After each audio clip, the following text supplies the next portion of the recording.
कशी आहात? मजेत आहात ना? चला थोडी गाडीची माहिती बघूया. ट्रॅफिकमध्ये गाडी बंद पडते तेव्हा आपण काय करतो आणि काय करावं लागेल हे थोडं बघूया. हे बघूया आपण. आता ऑन स्विच करू, 2 वेळेस दाबू. हे बघा आता चालू झालेली आहे. जेव्हा आपण एक मिनिट जेव्हा आपण स्विच चालू करतो ना, स्टार्ट करू गाडी आपण. एक बघा स्टार्ट केली. आता जेव्हा आपण रनिंगमध्ये जातो ना तेव्हा ट्रॅफिकमध्ये कधी कधी बंद पडते.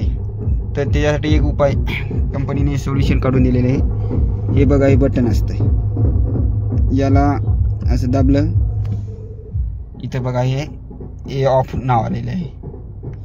तर याला काय करू आपण, चालू करून राहू देऊ. म्हणजे असं दाबलं की हे ऑफ झालेलं आहे. आता ऑफ झालं की कसं, आता रनिंगमध्ये जेव्हा गाडी चालते तेव्हा ट्रॅफिकमध्ये एकदम दुसऱ्यामध्ये बंद पडते गाडी.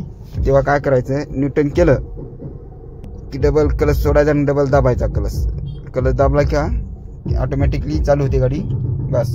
तर माहिती चांगली वाटली असेल तर चॅनलला सबस्क्राईब आणि लाईक करा. धन्यवाद.